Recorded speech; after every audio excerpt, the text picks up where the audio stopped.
Welcome back guys to Voicey here and some more r/MaliciousCompliance. What if your own mother forced you to sign a dodgy contract that basically made you slave labor? What would you do? Well, our clever hero today turns the tables, makes their mum look like a fool, and makes some nice cash on the side. You won't want to miss how they do it. Don't forget Voicey veterans to like, subscribe, and hit that bell to never miss an episode. This story was called, "You Don't Need to Stick to a Contract Because You're My Mother?" Good luck with that. This happened roughly 5 years ago, just after I turned 18. My mother was running a small art supply shop in the small farming community I grew up in. She took this shop over after the original owners went bankrupt and sold it off. She was doing a pretty good job. Both of my parents are pretty business minded and would make amazing business partners if they could stand being in the same room together longer than 30 minutes. Just making a few silly choices here and there, and she got us kids to help out quite often. One visit during the Christmas holidays, I had come up from my dad's to stay for about a month, and my mother had the amazing idea to teach the 3 kids, me, just turned 18, brother 16, and stepsister 8, about having a real job, and printed up contracts for us to become employees under her. For my brother and sister, these were not worth the paper they were written on, as they were under 18. But because I was 18, it would have been legally binding. This wasn't her intention at all, but I wasn't willing to take the risk. So I filled it out with complete BS, putting my name down as Elvis, saying I had jail time,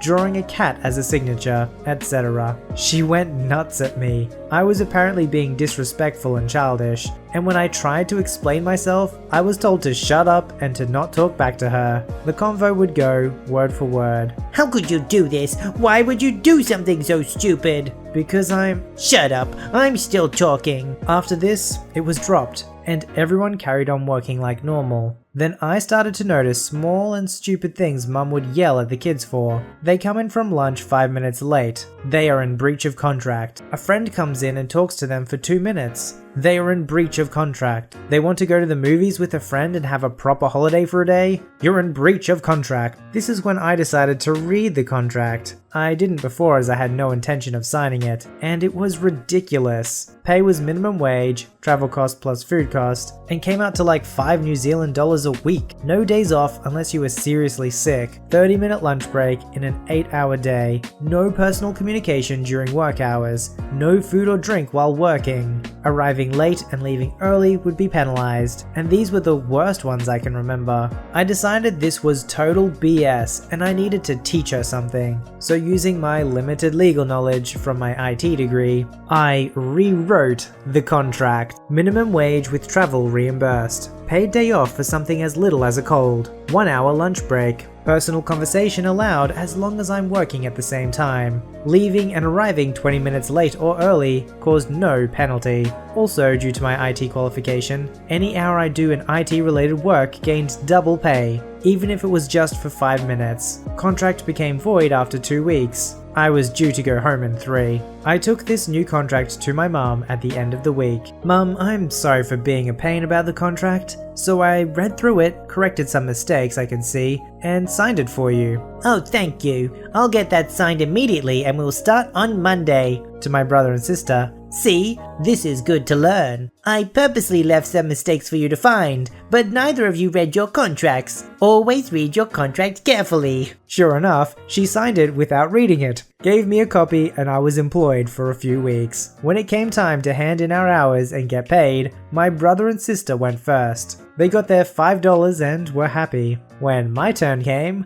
I handed over a notebook with my detailed notes on every task I did, how long it took, and at the end, a bill for about $300. I had done a lot of IT work and overtime to fix her work computer. She handed my $5. "This looks a bit light." "No, you get $5 because..." She goes through the rundown of the old contract's billing. "Yes, but that's their contract, not mine. Check the notebook and contract." Mum checks the notebook, getting gradually more ticked off. "I'm not paying this, this is ridiculous." "But you signed the contract.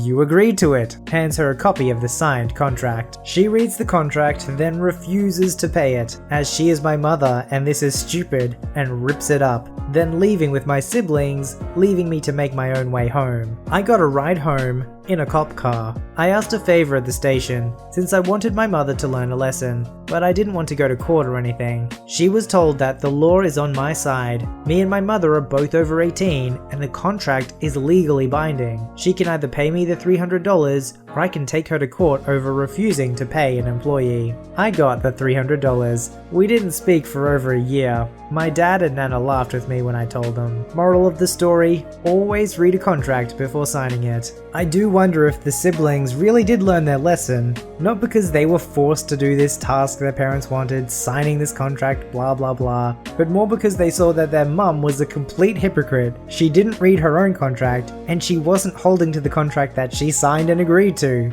I feel like that would stick a lot more in my head than just being forced to do this what seems like an arbitrary thing when you're like a 8-year-old kid.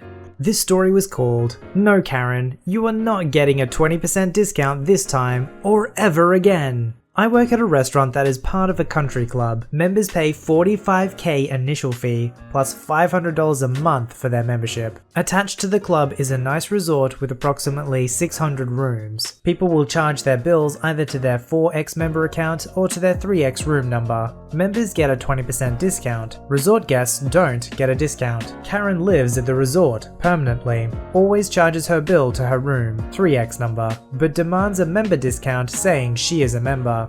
Our manager said to give her a discount just so she could leave him alone. When Karen comes to eat at our restaurant, there is always a problem. Either there is a hair in her food that turns out to be a thread from a lemongrass dressing, or her wine is too warm, her salmon is undercooked, her salad has wilted from a hot chicken. Karen always wants free crap, and she used to always get it, up until I became in charge. This one night I was serving her, busy night, all of us are in the weeds, running around like crazy. Karen shows up with a friend. As always, Karen makes smart comments as she knows better than us. Demands Cabernet from Argentina. I tell her we only have Malbec from Argentina. I haven't heard of a cab from there, as it's known for its Malbecs. She laughs at me and asks for a menu to prove me wrong. I bring her the menu. She reads it and says, "Oh, I meant Malbec." Okay lady, cool story. Then her friend wants a salad from a dinner menu as her side salad to a main course. I said that a side salad is just a garden salad.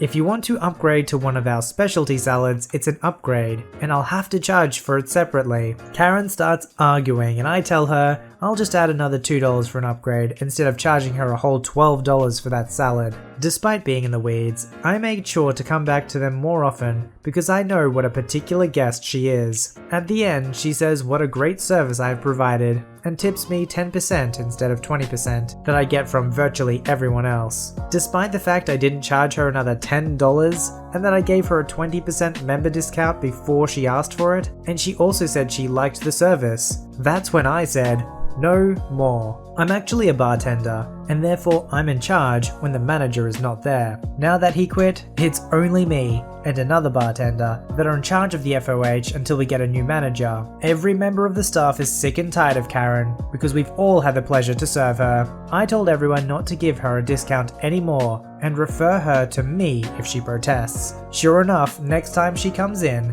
there is something wrong with her salad. She wants it off the bill. We refuse. Her Sauvignon Blanc is again too warm, even though it came straight from the cooler and into a chilled glass. She then wants her member discount and writes down her room number. Server asks her for her member number, but she won't give it to him and says she is a member. And that's when I step in. I say, "Ma'am, we'll be glad to take 20% off your bill if you can provide your 4-digit number for your member account so we can tie to something." She goes, "My boyfriend has an account and I don't know the number and he is not answering my text." I say, "Not a problem. I can look him up by his name." She mumbles a name that I can't hear. I ask her to write it down and she scribbles something on a coaster. I say, "Ma'am, I can't read this. And if I can't find it, I can't give you a discount." So she gives me a made-up name, Thomas Jake. Okay lady, I punched this name into a system multiple different ways and there is no such person. Figures. I know all members by name, and I don't know this guy. I go back and tell her I couldn't find him, and if she gets his account number from him, I'll try that. She scuffs and says that she will pay the bill in full this time, leaving her server a 0 tip. Now I know it's petty of me to seek revenge over a 10% tip, because she did tip me, and I should be grateful for anything, but it angers me that she demanded a member discount every time. Members paid over $45,000 to get that discount, but she wants it for free. At the end of the day, she wasn't supposed to get a discount at all, plus she was always mean to her servers and always wanted freebies, which is the type of customer we dislike the most in a restaurant business. The restaurant actually lost money by having her, so she didn't do us any favors by coming in. We all hope she is never coming back. All I did was follow the rules. First of all, what is with these country clubs? I mean, I guess I've heard of them before. I had no idea you have to put up like $45,000 just to join. What, to get 20% off your steak? Don't know if that adds up as value, but okay. Let me know in the comments below what the supposed value of doing that is, because I have no idea. This story was called The Most Expensive Phone Calls on the Planet. Many years ago, more than 15, I worked as a programmer for an oil and gas automation company. This means we would design and build the computer systems for oil and gas plants, commission them, and support the operators during day-to-day operations. Because of this, my company ran a 24/7 support phone. Every week, a member of my team would get the phone and be expected to be available to answer calls 24/7. We had enough people on the team that it would roughly equate to getting the phone twice a year. Most of the employees of this company were salaried, and the 24/7 phone was written into their contract. For every phone call they took, they could charge a minimum of 1 hour in banked time. This was a good deal for them, and made the 24/7 phone easier to handle. I was a little different than my coworkers in that I wasn't a salaried employee. I was an hourly contractor. My coworkers would bank their time, but I was just paid out bi-weekly. My contract also stated that if I was being paid by the company,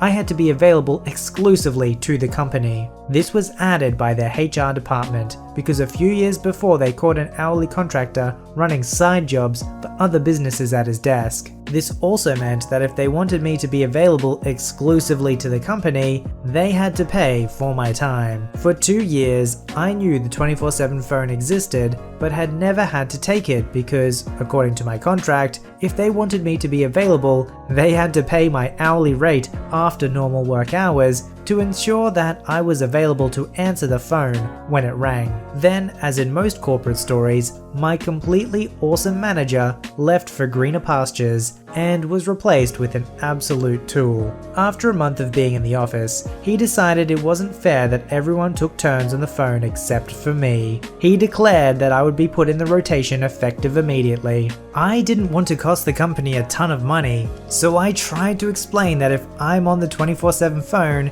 that means they have to pay me 24 hours a day for 7 days a week. He scoffed and told me I obviously didn't understand how business worked. I told him he didn't understand how my contract was laid out, and that I'm an hourly contractor, not a salaried employee. He insisted that to be a team player, I had better take the phone or look elsewhere for employment. I didn't want to seem like I wasn't a team player, so I accepted the phone and started my clock. 7 days later, I handed the phone off to the next guy and submitted my bi-weekly invoice. It came out to just over $10,000, with $8,400 being just that 1 week of having the phone. I waited about 15 minutes before I was pulled into the manager's office. When I arrived, the manager, the head of HR, and the manager's boss, the head of the department, were there with my most recent invoice sitting on the desk. The department head just looked at me and asked what the heck I was thinking when I gave them that invoice. I explained that the new manager insisted I take the 24/7 phone, even though my contract clearly stipulates that if the company wants me available 24/7, they have to pay for every minute I have the phone. The new manager became redder with every word. When I was finished, the department manager turned to him and asked him why he didn't know this, since it's common knowledge that no contractors are ever put in that kind of position. As he was stuttering for an answer, the department head dismissed me and told me to expect my check at the usual time. The best part? During the entire week I had the 24/7 phone, it only rang twice, both during work hours and both calls asking for a specific person in the department. All I had to do was give them a phone number. Those 2 3-minute phone calls cost that company $4,200 each. After that, the new manager pretended I didn't exist and refused to talk to me for 3 months until he was moved to sales in a different department. I was at the company for another 2 years and never saw that phone again. I don't know what the manager was thinking, but he must have just thought, well, this lazy guy doesn't have one of these phones, so let's get him one right now. This is ridiculous. And even though he was warned, look, I'm a contractor, this is going to be billed, he must have thought it was a bluff. That's a pretty expensive mistake. I'm surprised that he kept his job. This story was called, Oh, I'm Not the Boss? I had a job for a while where I was supposed to be the night shift quality control tech, but ended up running the entire shift because the supervisor was unreliable. He was eventually fired and I officially ran the shift for a few months before a new supervisor was hired. We'll call him E. E was drinking buddies with the owner and would often call off or show up drunk. In 6 months, I don't believe he ever worked a full 40-hour week. Everyone just kind of rolled with the idea that E was in charge on paper, but I was in charge in reality. E really didn't like that. He went crying to HR, and after yet another night where E showed up long enough to screw up everything and leave, HR called me in. The conversation went like this. You know you're not the boss, right? Yeah. E says the guys listens to you more than him. Hard to listen to a guy who's never here. That's a bad attitude. I'm sending you to a class on how to deal with difficult people, and you're not a boss. So what do I do if E doesn't show up? You're not a boss, you do nothing. In my head, awesome. She then issued me write-ups detailing this conversation.